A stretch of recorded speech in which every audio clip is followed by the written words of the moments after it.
안녕하세요. 서예를 전공하고 문자를 바탕으로 작업하고 있는 이정입니다. 제가 계기는 뭐 얘기하자면 긴데 짧게 얘기하자면 저희 외할머니, 제가 외갓집 영향을 되게 많이 받았고요. 친할머니 할아버지는 저희 아버지가 전쟁고아라서 얼굴도 못 뵙고 엄마가 옷 만드는 일을 하셨어요. 그 의상실을 운영하고 계셔가지고 늘 바쁘니까 방학만 하면은 아니면 어릴 때는 늘 외갓집에 가서 이제 지내던 시간들이 되게 길었어요.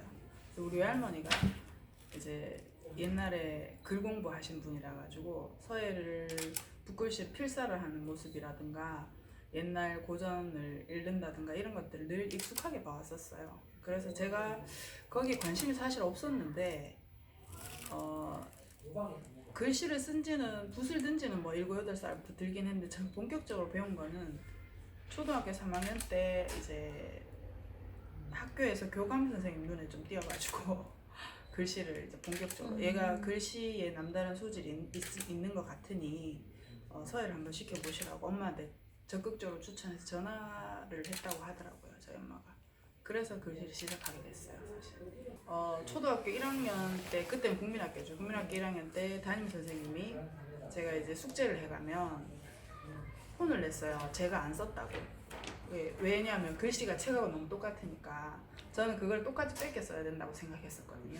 그래서 이제 꺾어 쓰기나 이런 것들을 너무 똑같이 써가니까 이제 선생님이 숙제를 얘가 안 했다고 저를 혼내고 울었던 기억이 나는데 나중에 그 오해가 풀렸죠. 제가 이제 글씨를 좀 그 뺏겨 쓰는 거에는 조금 제가 그런 눈들이 좀 있었던 것 같아요.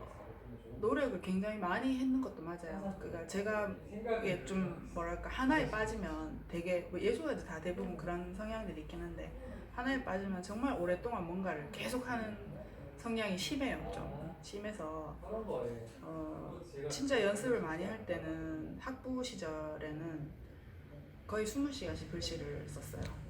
그래서 그냥 우스갯소리로 뭐 필방의 종이값이 랭킹 1위 판매 사실 하루에 20시간씩 글씨를 쓰면은 이제 2시간 정도 자고 2시간 정도는 먹고 이제 화장실 가고 이런 시간 외에는 글씨를 썼던 시간을 한 3년의 시간 그런 정도로 보낸 적이 있어요. 제가 학부 다닐 때나 뭐 졸업해서 제가 전업 작가를 해야 되겠다고 그때는 아무것도 모를 때죠. 23살, 4살 때였으니까 그때 당시에 그런 생활을 좀 오랫동안 했었어요. 오랫동안 하고 그래도 평소에도 최소 10시간 이상씩 23살 대학 졸업하자마자 23살 만 22세 때 그 서예 지금은 서예 박물관으로 이름이 바뀌었는데 예술전당 서예관이라는 곳이 있었어요. 거기서 이제 어떤 제도가 있었냐면 서예를 치면 서예 이제 발전 단계, 서체 발전 단계가 전서, 예서, 해서, 행서, 초서의 5가지 서체를 다 쓸 수 있는 사람이 잘 없거든요, 사실 전공자들 외에는.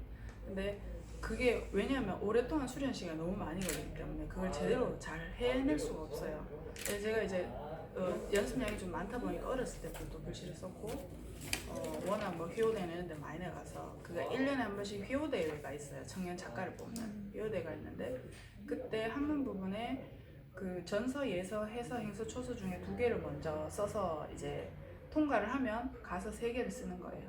이제 현장에 가서. 그거를 처음으로 22살 기록을 제가 세웠어요. 여자로서 처음으로.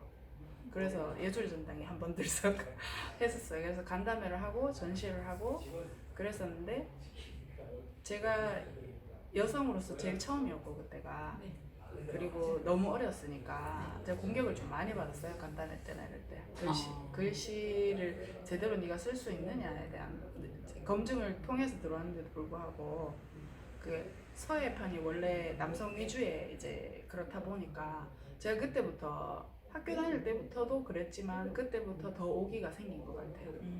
내가 더 고전을 더 열심히 파서 너네들 이겨주리라 그런 생각들이 되게 많이 생겼던 것 같아요. 그거 질문을 받을 때 사실 조금 머릿속이 하얘지거든요. 제가 왜 그러냐면 그냥 생각 안 했던 것 같아요. 이게 좋다 싫다를 생각할 만한 그런 기회를 나한테 주지 않았어요, 사회가. 그 저는 그냥 이게 당연히가 아니고 그냥 하는 거구나라고 생각하고 받아들였던 것 같아요. 그래서 지금도 글씨 쓸 때가 제일 즐거워요. 한 번도 지금까지 진짜 가슴에 손을 얹고 제가 어른들 가르치잖아요. 한 번도 글씨 쓰면서 아 나 정말 싫다, 나 너무 힘들어 이런 생각을 해본 적은 없어요. 작업하면서 작품하면서 창작을 하면서 느끼는 고통은 있지만 이 서예라는 게 약간 수련의 그런 의미도 있거든요. 글씨를 뭐 의미 없는 글자를 뺏겨 쓰는 건 아니니까 그런 쉽게 말해서 붓질을 하면서 느끼는 감정이 뭐랄까 그냥 희열을 느낀다 하면 늘 그런 건 있어요. 이게 앞뒤 재지 않고 그냥 하는 것 같아요. 저는. 그 저번 7월달 8월달인가 문화예술회관에서 그다랗게 이렇게 미디어에다가 네네네. 손으로 이렇게 쓰는 작업에서 소리를 이렇게 했었잖아요. 네네네. 그 보통 이게 이제 물론 그 공간에서 이제 서예라고 딱 들어갔었는데 거기서 이제 손으로 네네. 이렇게 쓰는 작업들이 있거든요. 그 네. 쓱싹쓱싹 하는 네, 거. 네. 그거는 어떤 건데요? 그거는 이제 제가 그거를 왜 하고 싶었냐면은 원래 그 작업을 할 때 1탄, 2탄, 3탄까지 다 정해놓고 시작을 했어요. 그 작업을. 그래서 지금 2탄까지 한 상태고요. 3탄 아직 못 끝냈어요. 못 끝냈고 처음에 할 때 어떤 생각을 했냐면 서예가 일단은 사람들은 기본적으로 어렵고 그리고 너무 동떨어져 있고 보통 사람들하고 소통도 안 되고 그런 문자 작업을 가지고 있어서 아까 처음에 초반에 얘기했던 것처럼 그런 감정도 있었고 서예를 누구나 다 쉽게 이해할 수 있는 그런 교육적인 부분 플러스 작품성을 가진 내가 미디어 작업을 꼭 해봐야 되겠다라는 생각을 하고 있었어요. 하고 있다가 그 붓으로 그 모래 위에 쓴다는 개념은 사실은 옛날에 고전에 나오는 개념이거든요. 그러니까 우리는 책으로만 고전에 나왔던 내용들을 익히고 있었는데 추액사라고 송곳으로 모래에 긋듯이라는 개념이 있어요. 그렇게 글씨를 써야 된다. 그게 뭐냐면 송곳으로 모래에 글씨를 선을 그으려면 이렇게 끄면 모래가 무너져서 글자가 형태가 안 나타나잖아요. 그럼 어떻게 되냐면 직선으로 쫙 꺼야 된다는 개념이잖아요. 그게 서예를 쓰는 가장 기본적인 개념이거든요. 바로 세워서 당긴다라는 개념이에요. 그러니까 수직으로 내리 꽂아서 당긴다라는 개념이 서예 개념이에요. 그게 페인팅하고 다른 개념이거든요. 그거를 쉽게 설명하는 방법들을 여러 가지 저번에 전시장에서 봤던 빗물이 흘리는 옥문의 개념이라든가 추액사의 개념이라든가 이런 것들은 서예 가장 기본적인 개념이거든요. 근데 그거를 용어적으로 설명하고 어떻게 설명하는데 시간 너무 오래 걸리고 이러니까 내가 이거를 자연을 그대로 가져와서 내가 정말 쉽게 한번 서예는 이런 거야 사실은. 너무 쉬운 거야 사실은. 오래 못해서 이제 힘들어서 그만둘 뿐이지 누구나 다 할 수 있는. 근데 아까 말씀하신 것처럼 그게 서예 어찌 보면 본질 가장 근본적인 이야기예요. 가장 근본적으로 붓을 어떻게 잡느냐라는 기본 개념을 얘기하는 거고 미술의 페인팅과 이 수평의 페인팅 기법과는 다르다라는 가장 기본적이고 가장 차이를 두는 개념을 설명하는 거예요. 어찌 보면 아까 서예라는 기능적인 것보다는 그 정신적인 거에 대한 부분을 더 언급하셨는데 네네네. 그게 평상시에 그러면 작가님은 정신적 부분에서 어떻게 그 작업으로 표현을 하나요? 정신적 부분을 내가 생각하고 있는 아까 미디어에 그렇게 작업하는 것도 일반 사람들인데 접근하기 쉽게 한다든지 그리고 그 좀 전에 말씀하신 어떤 이때까지 봤던 그 노장 사상이나 공명 사상을 그림 이렇게 글씨로 나타내는데 이게 단순히 글씨가 아니고 이게 또 약간의 또 예술적으로 서예술로 또 보여야 되는 부분들이 그래서 이제 일반 관람객들이 더 편하게 친숙하게 가려면 늘 고민하는 것들이 있잖아요. 네네네. 그런 걸 어떻게 풀어가시나요? 저는 일단은 제일 첫 번째 작업을 할 때 제일 먼저 시작하는 게 개념이에요. 개념을 먼저 세워요. 예를 들면 내가 오행에 대해서 어떤 개념을 풀어야 되겠다고 생각하면 가장 간단한 도식이나 가장 간단한 단어를 선택해서 그걸 집중적으로 연구하거든요. 그러니까 사람들이 어쨌거나 느끼는 감정들은 어렵게 설명한 것보다 쉽게 풀어놨을 때 더 접근성이 있잖아요. 그래서 서예가 아까와 같은 맥락이긴 한데 어렵다라는 개념에서 그걸 와르르 깨주는 개념들을 줘야 되겠다라는 생각을 늘 해요. 그러니까 문장을 선택할 때도 일부러 정말 쉬운 거 누구나 읽을 수 있는 거, 사람인자, 뭐, 그다음 물숫자 이런 것들 있잖아요. 그런 개념으로 가려고 저는 노력을 해요. 왜냐하면 그거는 교육하지 않아도 설명하지 않아도 사람들이 누구나 보고 공감하는 개념이거든요. 그래서 영상 같은 경우에는 더 접근하기가 쉬운 거고, 그리고 작품으로 했을 때는 굉장히 형태성을 단순화시키는 작업을 제일 먼저 해요. 단순화시키는데 단순화만 한다고 이제 작품의 퀄리티가 좋아지거나 내지는 작품의 그 작품성이 좋아지는 건 아니니까 그 안에 제 나름대로의 디테일들을 집어넣기는 해요. 몰래, 남들 몰래 집어넣기는 하는데, 일단 첫 번째는 제가 항상 심플하고 단순하게 단순성을 제일 먼저 생각하는 것 같아요.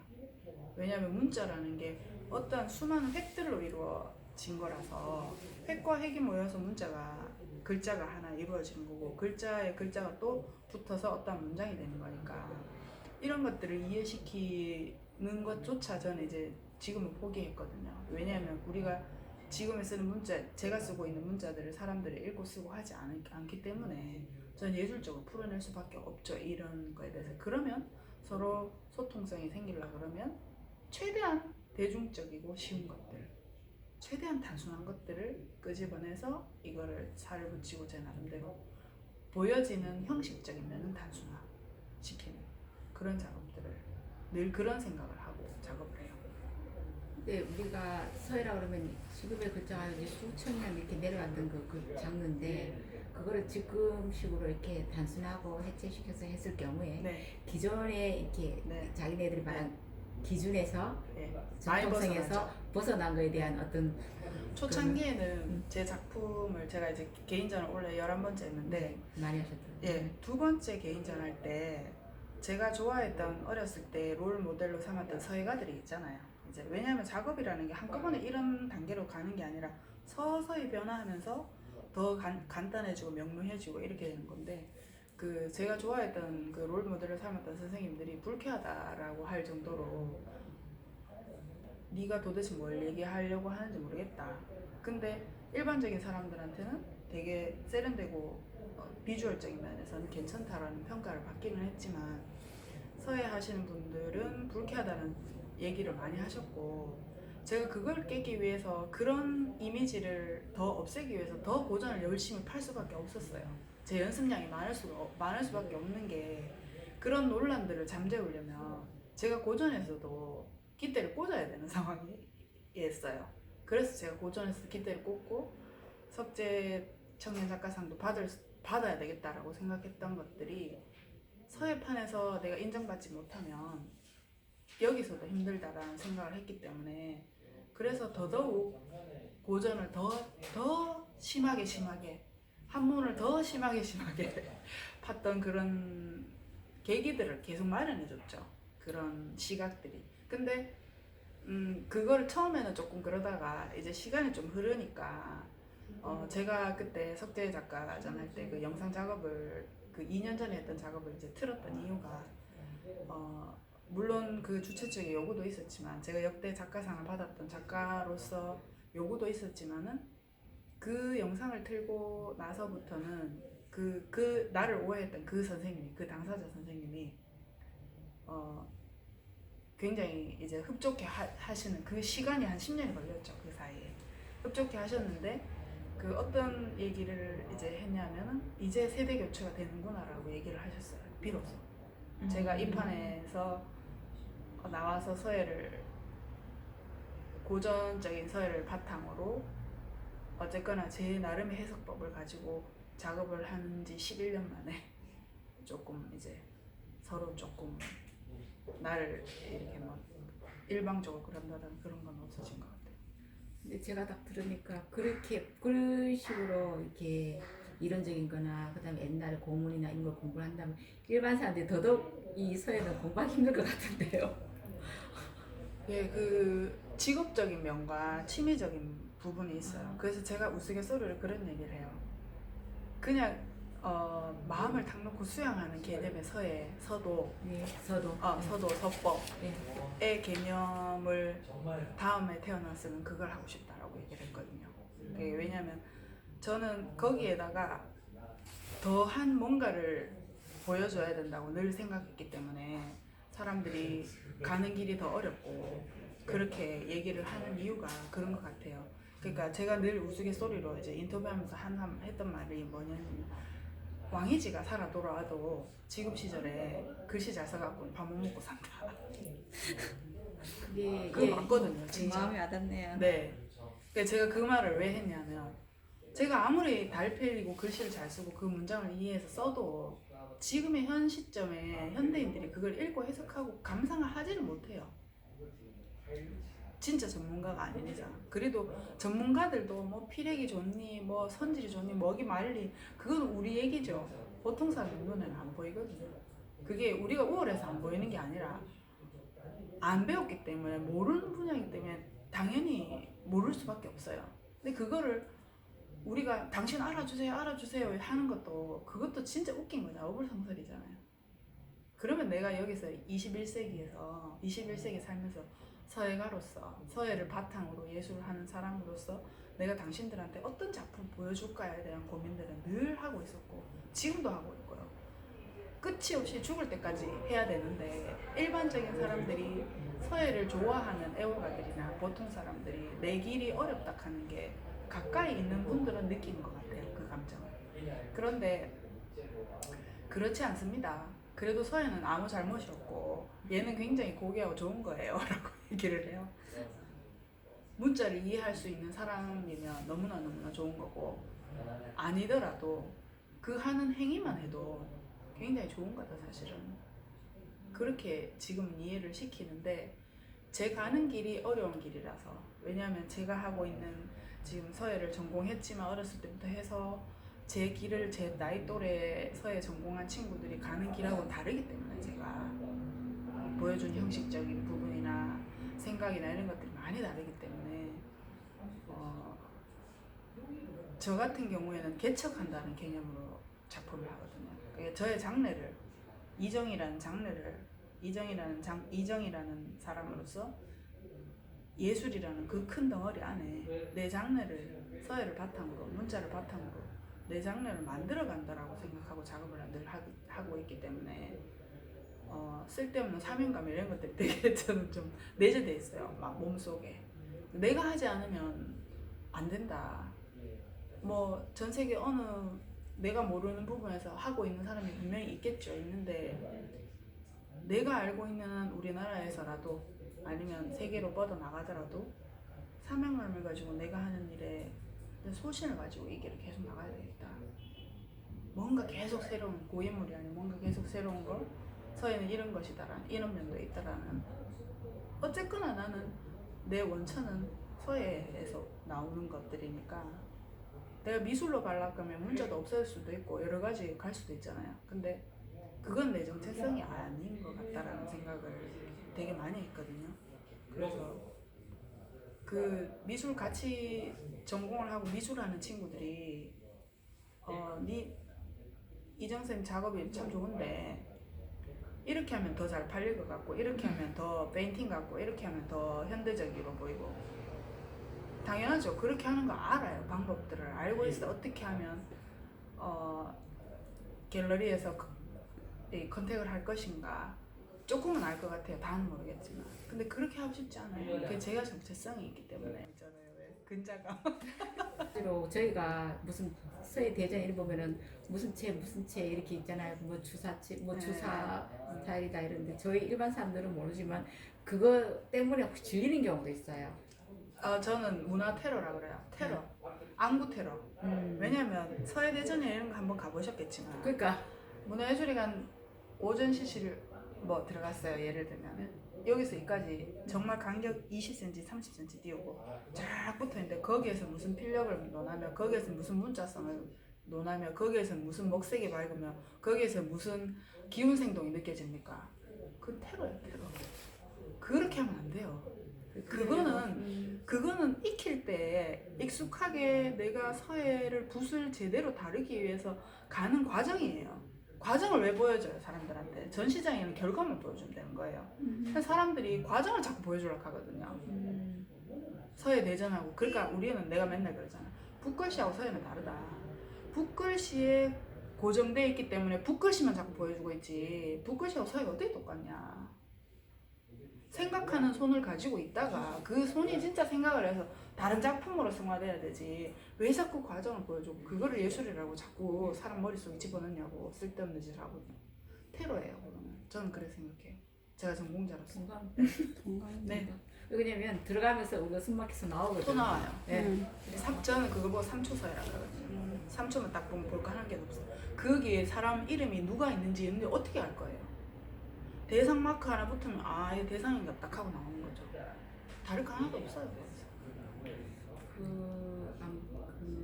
맨 서예 하신 분 얘기가 그 추사의 달인이라고 하면서 막 하면서 지켜 세울 때 그 교수님이 말씀하신 게 추사가 내 글씨를 그대로 따라 하라고 한 거 아닐 거다. 당연하죠. 나를 넘어야 되는데 네. 그 넘었을 때의 추사가 정말 원하는 거라고 이야기했어요. 네, 네. 아까 말씀한 주사체든 왕이체든 이 모든 것들을 그대로 모방하는 건 아까 말한 붓글씨 예, 그 그렇죠. 과정이죠. 사자 뺏겼습니다. 예. 뺏길 사자. 그래서 개념이에요. 예 작가님 얘기한 건 그걸 넘어서 이정 스타일, 누구 이정체 스타일. 무슨 네, 체가 네. 나와야 되는 네, 게 네. 바라는 결과 예. 당연하죠. 그게 서예예요. 그게 서예고 서예예요. 근데 서예를 못하고 다 붓글씨 사자 뺏겨 쓰는 걸 하고 있어요. 지금도. 거기에 물론 제가 싸잡아 다 욕하고 싶진 않아요.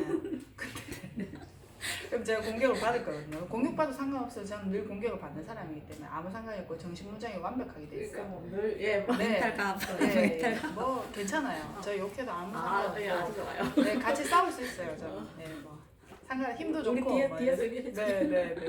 전혀 그런 거 없고요. 그래서 여자라고 누르면 더 그래 눌러봐라. 내가 니를 이겨주마. 늘 이런 식으로. 왜냐면 남성 중심의 우월인 서예판에서 내가 꿋꿋하게 여기까지 올라왔기 때문에 그들이 내가 페미니스트를 하고 싶어서 하는 게 아니고요. 제 생존권에 대한 이야기거든요. 저의 포지션에 대한 얘기라서. 그렇게 해석되면 페미니스트라고 이야기해도 저희가 뭐 괜찮은데 생존권에 갈린 문제. 네네네. 그렇죠. 그래서 내 포지션을 찾기 위한 나의 목소리를 내기 위한 그 몸부림이지 내가 뭐 그 사람들하고 싸워서 뭐 득되는 게 뭐가 있겠어요. 같이 융화돼서 사회라는 게 같이 융화돼서 잘 살아야 되는 게 당연한 건데 그렇게 놔두지 않잖아요 사람들이. 그래서 굉장히 이제 좀 이제는 어느 단계에 넘어서 제 목소리를 한껏 심하게 내도 쉽게 말해서 뭐 인터뷰 이런 말 해도 되지만 뭐 쌍시어자가 나온 소리를 들어도 아무렇지도 않아요 지금. 굉장히 강해졌어요. 많이. 그 전부터 좀 강하긴 했지만. 그만큼 많이 준비하고 많이 또 네, 이게 실력이 뛰어나면 되니까요. 내공이 있으면. 있으면 돼요. 내가 니하고 왕이지 난정서를 같이 달달 써서 붙어서 내가 니한테 이길 자신 있으니까. 다 외우고 니 다 쓸 수 있으니까. 네가 그렇게 얘기하는 고전을 그렇게 신처럼 받드는 고전 나도 미친 듯이 할 수 있으니까 괜찮아요. 아무 상관이 없어요 그런 거. 저 봉산에 전시했을 때 보면 그 오방에 대한 부분을 네네. 저런 식의 어떻게 표현했을 때 네네네. 어떻게 보면 회화적으로 보일 네네. 수도 있는데 또 선생님 얘기는 그 오방에 대한 부분과 아까 좀 인터뷰 전에 이야기했던 그런 내용들이 상충되는데 네. 상충되는 같은 얘기인데 만약에 이런 부분들을 이제 우리 정서에는 괜찮은데 네. 이제 머리 노란, 네. 눈 파란 음. 이런 세계인들한테는 어떻게 어필하실 건데? 그 부분을 이제 생각을 하기 위해서 제가 잠깐 파리를 갔다 오긴 했는데 그런 뜻이었었어요. 네. 왜냐면 제가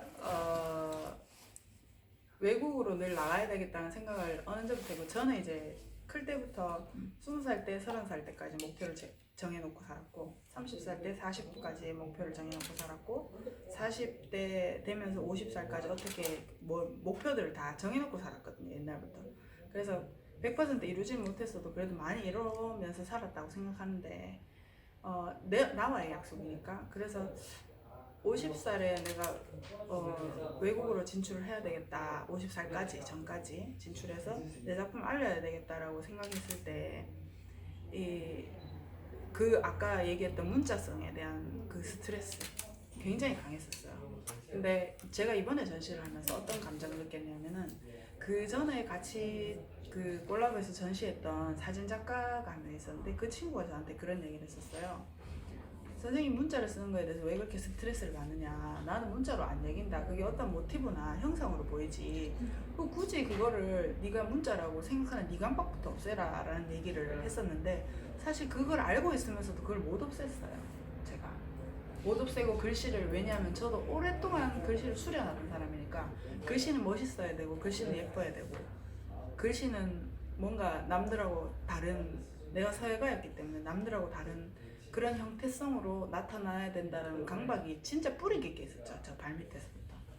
근데 이번에 전시를 하면서 이 자리에서 그 이쪽 글자 적었던 작업이 있었는데 그 작품을 하면서 제가 어떤 걸 느꼈냐면 제가 이번 전시를 실패해도 난 성공이라고 생각했던 게 작업 준비하면서 그 작품을 준비하면서 수십 장의 종이들을 없애고 그렇게 있었는데 어느 순간 내가 이거를 글씨를 쓰고 있는 게 뭔가 내가 놀이를 하고 있구나라는 생각을 했어요.